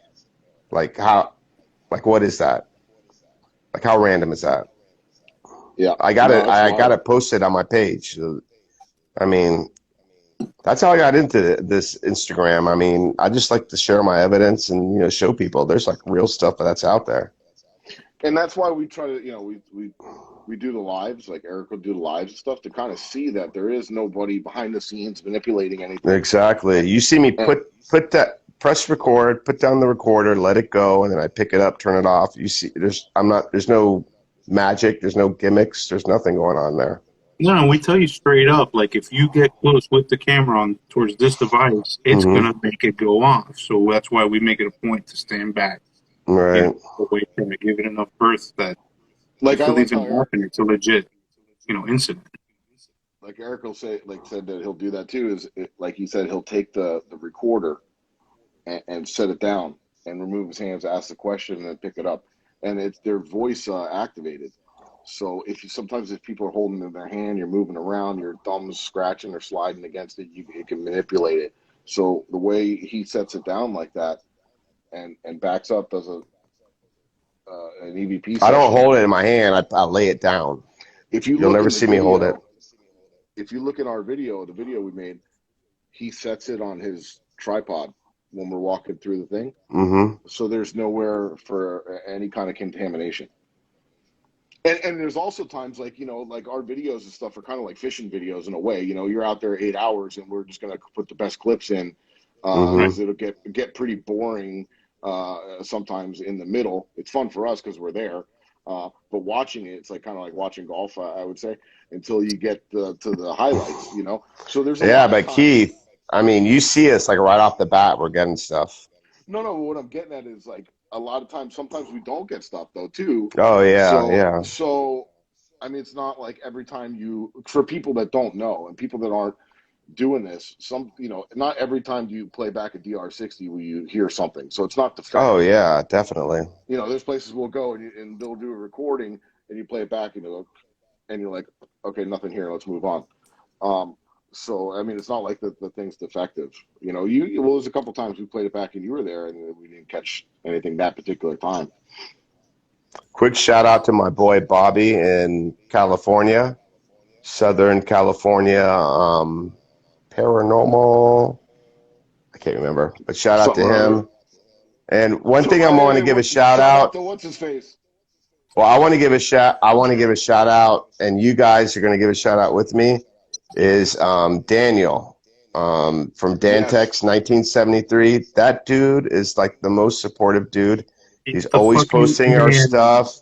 Thank you so much, man. Yeah, you are awesome, dude. And I mean, all three of us appreciate you posting our stuff and promoting us. And any other paranormal investigators that are here that had him post your stuff, you need to give him a shout out too, because that dude's awesome. Yeah, he's a promoter, man, and he was there watching our premiere. He was messaging me. He's our biggest fan. He's awesome. He's great. Mm-hmm. He's awesome, and what he's doing, what I think he's doing for just like the paranormal community at large, because he is posting everybody. Like he is, and he loves it. Like and he never asked for anything back. He just wants to help people out. Yeah. And show what they can do. And he's awesome. Yeah. Thank you. And if you look at his page too, I love it on top. He's like real paranormal investigators only. Like, keep that big shit at home. Like, Yep. So I mean, I'm always telling him, let me know what you want me to do for you. He hasn't told me. I was like, I'll post something. I'll do a video. I don't care. I'm going to do a video for you, Daniel. All three of us. We're going to do a special video for you. Put him in a scary room. Come to Florida. We'll put you in a scary room. Get your butt down to South Florida. You always got an investigation with Warparty Paranormal. 100%. Awesome, guys. You guys want to wrap it up? See if there's any last minute questions from anybody.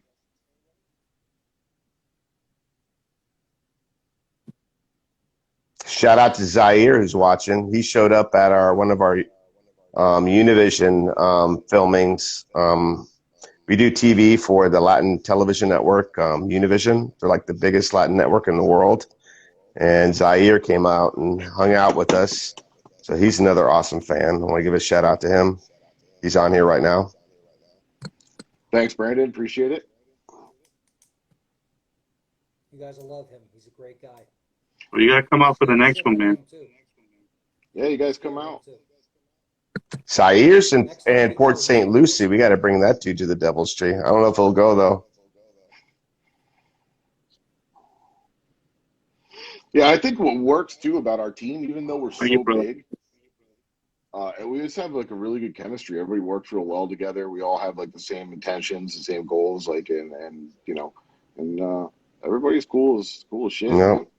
Well, I'm real careful on who I bring on our team because we're all one big family. And when we do bring someone new, we do like a little trial run at it. And if they fit in with us, they're in. Especially those two guys right there. Let's see. Ghost Cowboy, Sean. Any new pieces of equipment? And I think this guy was going to probably be joining our team too. This guy Keith. Yeah. We'll do He's going to be an author turned paranormal investigator. The hell with writing. That's lonely. This is really cool stuff, man. Zaire said he's going to do it. Zaire is in Port St. Lucie, and he said that if he goes with us, he's going to do a 4K footage all-nighter with us.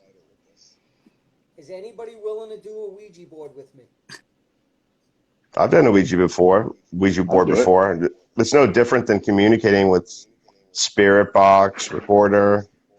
You just need to close that thing, right? Made by Hasbro. Mm-hmm. It's made by Hasbro. Well, they got the pink one, right? Yeah, no, I look at it the same way, right, Eric? I mean, there's really, in my eyes, there's no difference of trying to communicate with anything around via a recorder, a spirit box, a REM pod, a Zaire said coffee and herb. My kind of party. You're right. Yeah, I mean. No, I mean you can open up, like if you're worried about opening up a portal, you don't have to do that with a Ouija board. You can do it with anything. Yeah, I'm not worried about myself personally. Yeah. And Dream Pieces is right. You need to be careful with it and just know how to use it, and that's it. It's just like any paranormal investigation. You got to respect the people. These for the most part are people, who died. No, 100%. People with respect, and I talk to them like they're a person, not like they're like a freak or an animal. They're real people. If you guys remember, when it was just the three of us at the end. Thank you, Sean. Do you remember me saying, like, I'm not talking to you, Schaefer, you piece of shit, whatever I said? Yeah. Like I'm talking to the victims here now. Right. And, trying to show the respect of, because to me, the people are coming a lot of times to look at the negative, and there is a lot of negative there. There's no question in my mind. But for that time that we were there, I needed to make sure that they knew that the victims are, they're not to be ignored. We have to be very mindful of people that are victims. Because what if it's our loved one? Mm-hmm. It would be something that I would want somebody to, desecrate a grave or something that, somebody that I loved. It would really upset me. So that's why I took that few minutes to say, hey, listen, we're talking to the good people now, you know, and I think that that's important. But all in all, I think that you guys you fulfilled a guy's dream of 30 years wanting to do a paranormal investigation. You know, from watching Ghost Hunters to watching Bagans to watching Amy Main and that other dude, the psychic, and the other guy, the cop, Dead. What the hell The was the Dead name of Files. Dead that show? Files. Dead Files. I love that show. So, you know, and I've always been like, you know, I want to do this. I want to see what it's like. And then the first time that you guys played that thing back for me, and the voice comes through, and then the second time, another voice, and it's intelligent to what we're talking about, Mm-hmm. and then a scream that just doesn't sound quite right to me, you know, to try to capture that and let everybody know that that's just a whole new experience for me. And it was so awesome, and it was, you know, something I'll have for a very, very long time. So thank you guys. I appreciate it. No, We're you're gonna show welcome. you more, brother. And All right. we appreciate you, and we appreciate Yeah, everything you've definitely. done. Thanks, Keith. Thank you, man. Thank you That guys. was definitely a night to fucking remember. We should That's do one of these every once in a blue moon. Just to I was kind just of thinking recap, that. Yeah, kind of recap over some of our investigations. yeah, that's an excellent idea. So everybody can get also the things that happen behind the scenes that you don't really catch on the video. And again, trying to express the emotion, and that's what I'm trying to do, is because I'm a newbie. I've never done this before. I've gone to the tree. I've sat at the tree at 3 o'clock in the morning by myself for a half hour, saying, "Hey, show yourself, do something, make a noise, say my name." You know, Mm-hmm. I'm using my raw ears and sitting at a tree. You know, and then coming in with professional paranormal investigators, and then all of a sudden things just got kicked up 10 notches for me. Mm-hmm. So it's just you can't And express it through words. It's very It's an addictive. experience. it is. Yeah, It is. it really is. It's like, you know, Hold on. it's like what the guys say: be careful about the tree because it keeps calling you back. You keep wanting to go back to the tree, right? So, you know, that was something that I actually was very, very mindful of towards the end, and I stopped actually going. And then Brandon got interested in it, and I got, you know, more and more into it. And now with the investigation and his investigative abilities and the things that have been on, renewed my desire, you know, to do Well, it it's again. calling me back. And, yeah, and to do it with you guys. I think we need to do Okamic Park one more time, and maybe kind of do the traditional tree or the locals tree, right? Right. And then that kind of area in there, as well as, because if you guys remember the straight line, and then also, you know, we'll go to the beach too, and we'll do that. Well, Keith, I know one thing for sure is when we go back to places, more things start happening. Yeah. It's like you almost build a relationship with them. They get comfortable with you. That's cool. That's cool. Yeah, and That's like why you they said were all over you, man. about the being I have a addicting thing. vacation coming up at the end of this month, so I'd like to hitch along with you guys if you don't mind. If I can invite myself. Mama said don't invite yourself to a party, but I'm inviting myself. Dude, you're always invited. War party. Thank you. Yeah, man, you're good to go. Thank you guys. Appreciate that. Brandon was saying that he got attacked today by the tree.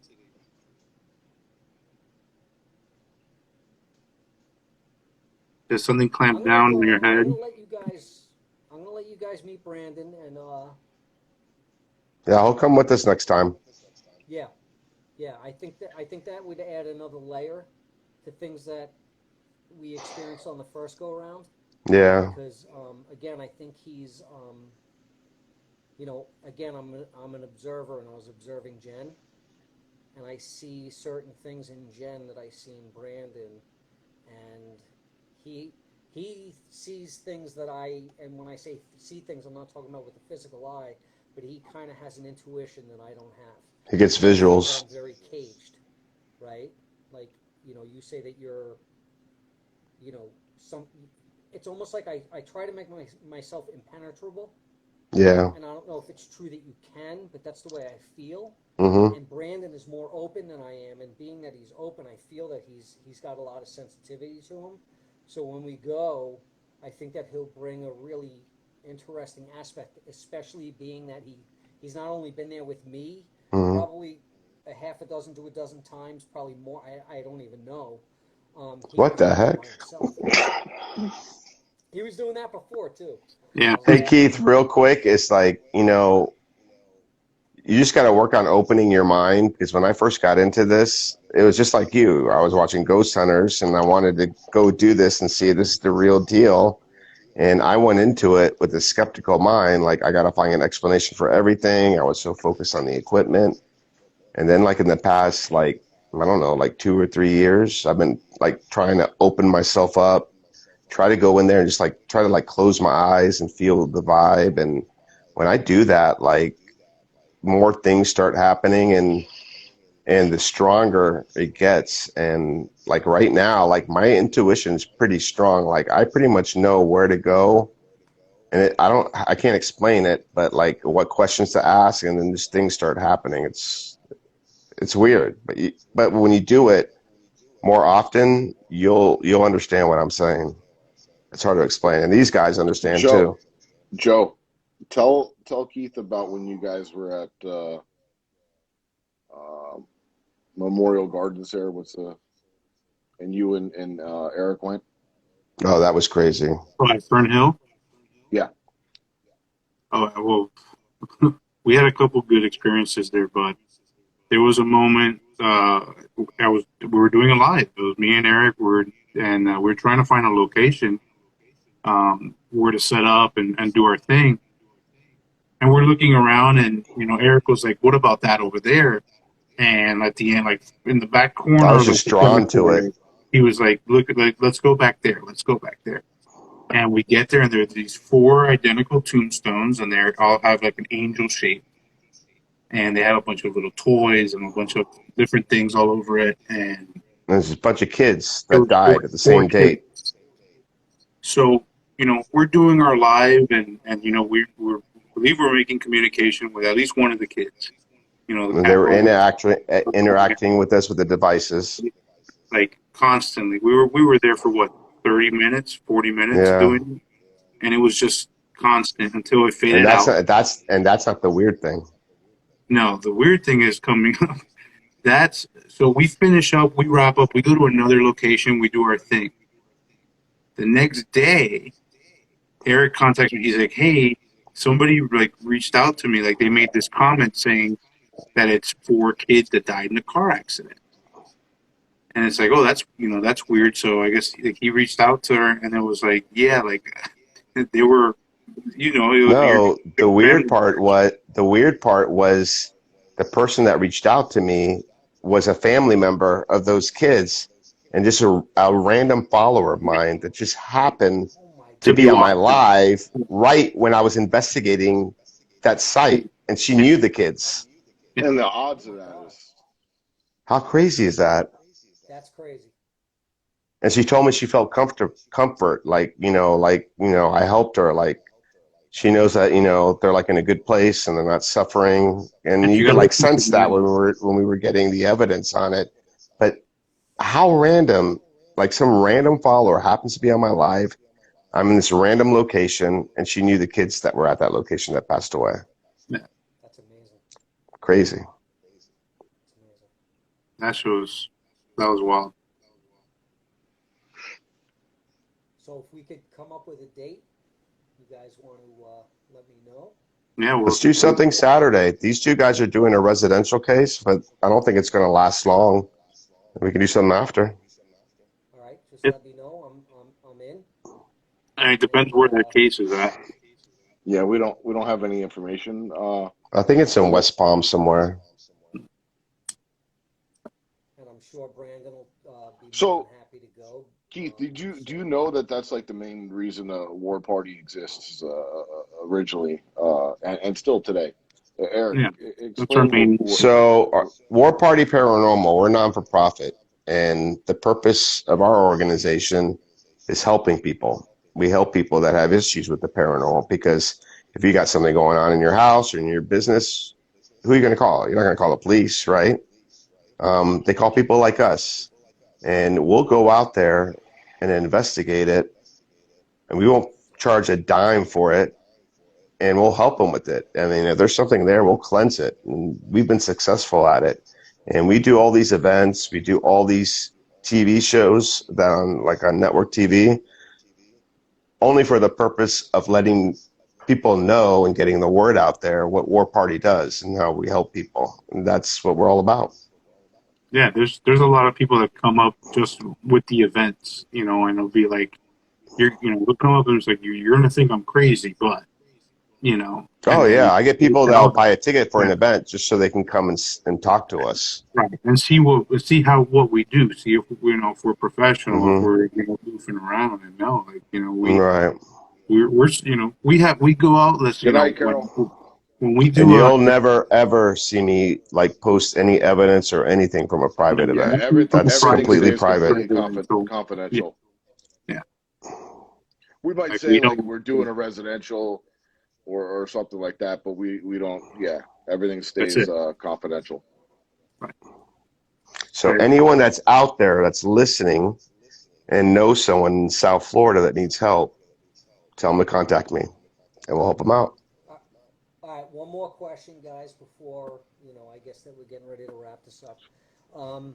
But do you guys do anything as far as cleansing ex-wives? I got a medium that could probably help with that.